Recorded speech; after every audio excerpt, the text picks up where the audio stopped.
প্রিয় স্যামজনবাসী, নিশ্চয়ই আপনারা খুব ভালো রয়েছেন।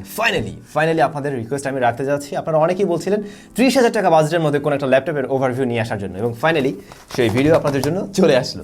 এই ল্যাপটপটা আমরা ব্যবহার করছি আজকে প্রায় 1 মাসেরও বেশি সময় যাবত, এবং আমি আমার অনেকগুলো ভিডিওতেই শেয়ার করছিলাম যে ওয়ালটনের একটি ল্যাপটপ আমাদের কাছে রয়েছে এবং এটা আমরা ব্যবহার করছি। খুব শীঘ্রই এর একটা ওভারভিউ নিয়ে আমরা হাজির হয়ে যাব।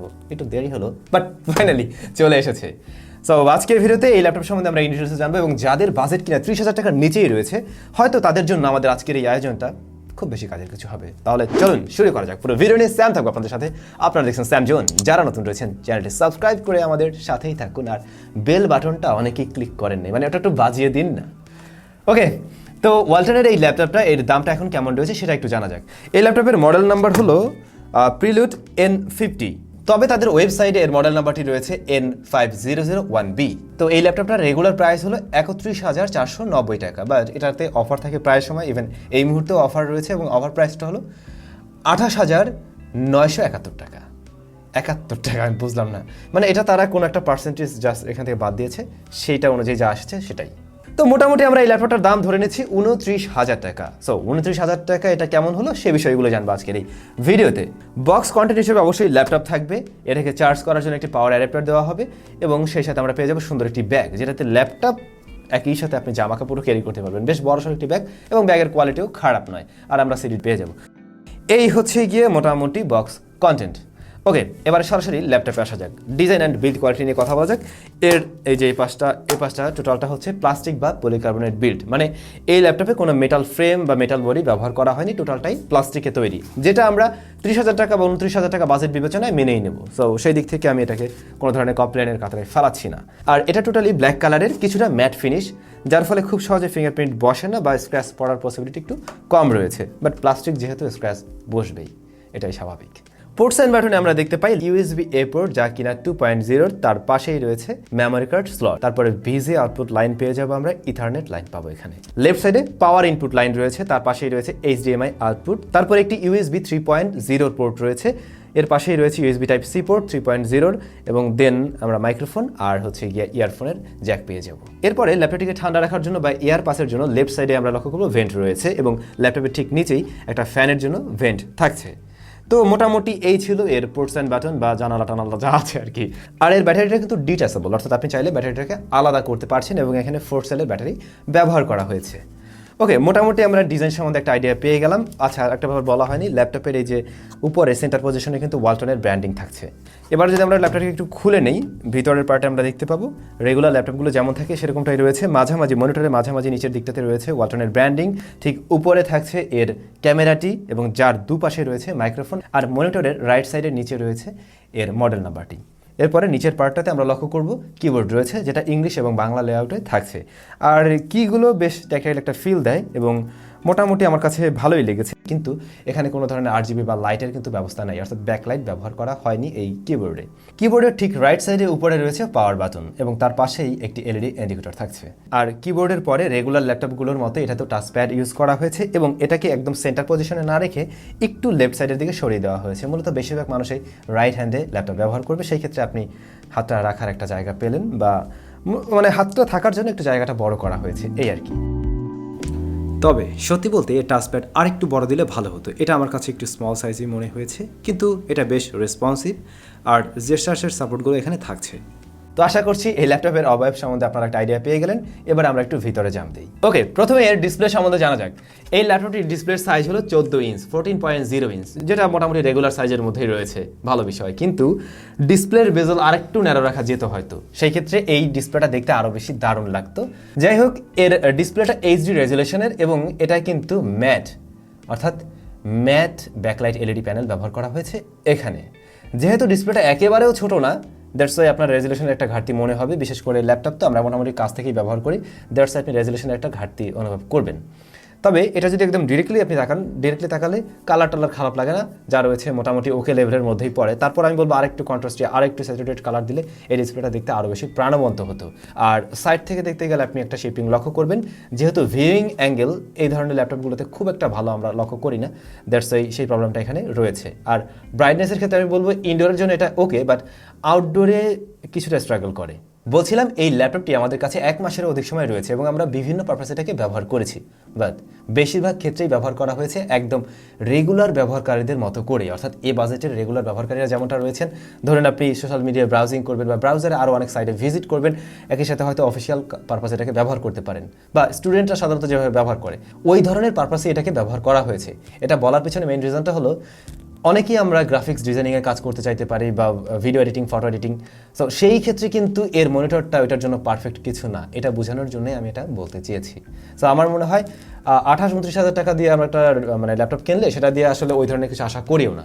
সো সেই জায়গা থেকে রেগুলার ইউজের জন্য এটা ঠিক আছে, বাট গ্রাফিক্স ডিজাইনিং বা ফটো এডিটিং এই ধরনের কাজের জন্য মোটেই এর ডিসপ্লেটা কিন্তু পারফেক্ট কিছু না। সো এটা মাথায় রাখতে হবে। তো ফাইনালি এর ডিসপ্লেটা দেখে আমার যা মনে হয়েছে, ওয়ালটন চাইলে আরেকটু বেটার কিছু এখানে দিতে পারতো, বাট রেগুলার ইউজেসের জন্য এটা মোটামুটি ওকে রয়েছে। তারপরে এই ডিসপ্লের উপরে আমরা দেখতে পাই একটি ক্যামেরা থাকছে যা কিনা 1.0 মেগাপিক্সেলের এবং এটার কোয়ালিটি একেবারেই অ্যাভারেজ বলেই আমার মনে হয়েছে, বাট ভিডিও কলিং টলিংয়ের জন্য এটা ঠিকঠাক আছে। এবারে ল্যাপটপটির কোন প্রসেসর রয়েছে, র্যাম রয়েছে, কত জিবি, সেগুলো একটু জেনে নেওয়া যাক।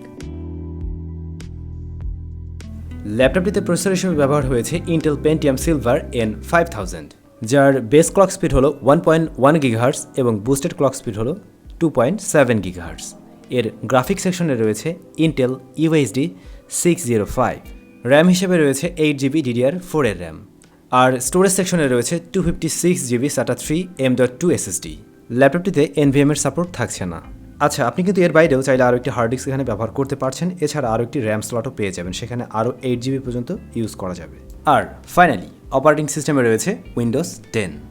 ল্যাপটপটির গিগবেঞ্চ স্কোর টেস্টে আমরা মাল্টি কোরে পেয়েছি 1436 এবং সিঙ্গেল কোরে পেয়েছি 451। ভালো কুলিং সিস্টেমের পাশাপাশি এর র্যাম প্লাস স্টোরেজ সলিউশন ভালো হওয়াতে মোটামুটি একটা ভালো পয়েন্টই দিতে পেরেছে। যেহেতু প্রিলোড N50 একেবারে বাজেট ফ্রেন্ডলি একটা ল্যাপটপ, সো এটা দিয়ে আমরা রেগুলার কাজবাজের পাশাপাশিও ট্রাই করেছিলাম একটু ভিডিও এডিটিং করার জন্য যে সেটা কেমন হয়।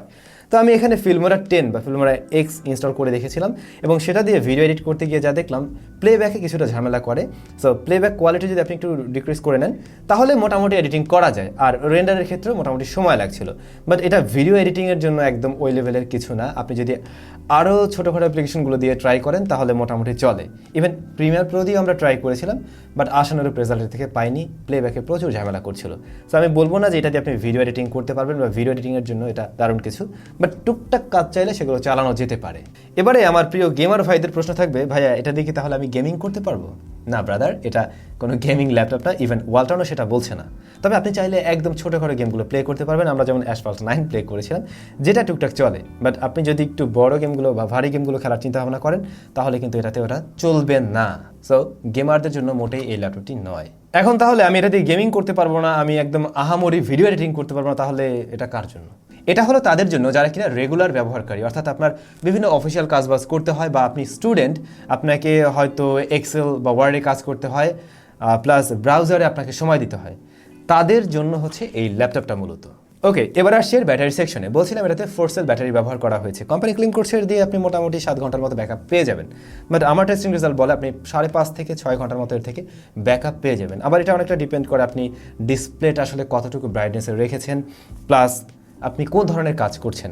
আপনি যদি সারাক্ষণ শুধু ভিডিওই দেখেন অনলাইনে, সো সেই ক্ষেত্রে চার্জটা একটু বেশি বার্ন হবে।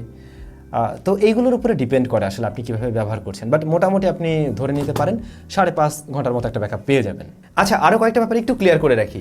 এই ল্যাপটপটিতে কিন্তু আপনি বিল্ট ইন মাইক্রোফোন পেয়ে যাচ্ছেন। আমি বলছিলাম যে ক্যামেরার দুপাশে 2টা মাইক্রোফোন রয়েছে, প্লাস এই ল্যাপটপটিকে আপনি যখন খুলবেন এটা কিন্তু এতটুকু পর্যন্ত আসে, অর্থাৎ আপনি চাইলে এটাকে একদম ফ্ল্যাট করে ফেলবেন, সমান করে ফেলবেন, এমনটা কিন্তু হবে না। এটা কিন্তু এইটুকু পর্যন্তই নেওয়া যায় ডিসপ্লেটা। প্লাস এই ডিসপ্লেটাকে যখন কিনা আপনি টোটালটা খুলে ফেলছেন, যতটুকু আসে আর কি, ওইটুকু নিয়ে আসলে ল্যাপটপের নিচে গ্রাউন্ড ক্লিয়ারেন্স কিন্তু বেড়ে যায়, অর্থাৎ মনিটরের এই অংশটা তখন আপনার এই ফ্ল্যাট সারফেসের উপরে চলে আসে, যার ফলে ল্যাপটপটা কিছুটা উপরের দিকে চলে যায়। আর এতে করে কিন্তু সুবিধা পাবেন আপনি তখন যখন কিনা আপনি একটু হেভি প্রেশার দিয়ে কাজ করবেন, তখন এয়ার পাসটা ঠিকভাবে হলে ল্যাপটপটা খুব বেশি গরম হবে না। বাই দ্য ওয়ে, এই ল্যাপটপটা কিন্তু খুব বেশি গরমও হয় না, আর এখানে যে ফ্যানটি ব্যবহার হয়েছে সেটাও খুব বেশি নয়েজ করে না। হ্যাঁ, মাঝে মাঝে যখন একটু প্রেশার নেয় তখন কিছুটা বুস্ট করে, তবে হাই লেভেলে কোনো সাউন্ড দেয় না। সাউন্ড নিয়ে যেহেতু কথা হলো, এর স্পিকার সম্বন্ধে জানা যাক। ল্যাপটপটিতে 2টি স্পিকার ব্যবহার হয়েছে, এই যে এখানে একটা, এখানে একটা। আর স্পিকারের যে গ্রিল সেটা খুব একটা বাধাপ্রাপ্ত হয় না যদি কোনো ফ্ল্যাট সার্ফেসে রাখেন এবং সামনের দিকে কার্ভ থাকে, সাউন্ডটা বের হতে পারে। কিন্তু কোনো নরম কিছুর উপরে রাখলে বা বিছানার উপরে রাখলে সাউন্ডটা আটকে যায়, যেহেতু নিচে ঠিক যাতে পড়ে অটোমেটিক আটকে যায় এবং সাউন্ড লেভেল তখন অনেক কম পাওয়া যায়। আর এটার এমনি সাউন্ড লেভেলটা আমার মনে হয়েছে আরেকটু হাই থাকলে ভালো হতো, বাট একদম ফুল ভলিউমে এর থেকে আমি ডিস্ট্রশন পাইনি। সাউন্ড কোয়ালিটি অ্যাভারেজের মধ্যে ছিল। তো আমার মনে হয় স্পিকারটা আসলে এই প্লেসমেন্টে না দিয়ে এই পাশটাতে দিলে সাউন্ডটা আরও বেশি বের হতো আর কি। তো ভাই ব্রাদার, এই ল্যাপটপ নিয়ে আমাদের ওভারভিউ মোটামুটি এমন ছিল। নিশ্চয়ই আপনি বুঝে গিয়েছেন এই ল্যাপটপটা মূলত কাদের জন্য। এটা কোনো হেভি ইউজারদের জন্য না, কোনো গেমারদের জন্য না। এটা হলো যারা রেগুলার ইউজার, স্টুডেন্ট রয়েছেন, অফিসিয়াল কাজ করবেন, তাদের জন্য এই ল্যাপটপটিকে সাজেস্ট করা যায়। এখন ফাইনালি যে দামটা রয়েছে, অফার প্রাইস যেটা আছে, এটা নিয়ে মোটামুটি সন্তুষ্ট থাকার মতো, বা আরও একটু সুন্দর অফারে পাওয়া গেলে আরও বেশি ভালো হতো। বাট 31,000 প্লাস যে আমরা প্রাইসটা দেখেছি, যেটা রেগুলার প্রাইস, ওটা এটার তুলনায় আমার কাছে মনে হয়েছে একটু হাই হয়ে যায়। বাট অফার প্রাইসে যদি নিতে পারেন তাহলে মোটামুটি ঠিকঠাক রয়েছে। আর এর সাথে কিন্তু আপনি 2 বছরের অফিসিয়াল ওয়ারেন্টিও পেয়ে যাচ্ছেন। সো চাইলে আপনারা দেখতে পারেন। এবারে অবশ্যই কমেন্টস করে জানাবেন এই ল্যাপটপটি আপনার কাছে কেমন মনে হয়েছে এই প্রাইস পয়েন্ট থেকে, ধরুন 29,000 টাকা থেকে। আর নেক্সট টাইম আমরা কত হাজার টাকা বাজেটের একটা ল্যাপটপ নিয়ে রিভিউ বা ওভারভিউ তুলে ধরবো, অবশ্যই কমেন্টস করে জানাবেন। সবাই অনেক বেশি ভালো থাকবেন, সুস্থ থাকবেন। আপনাদের সাথে আমাদের দেখা হচ্ছে আমাদের আরও একটি নতুন ভিডিওতে।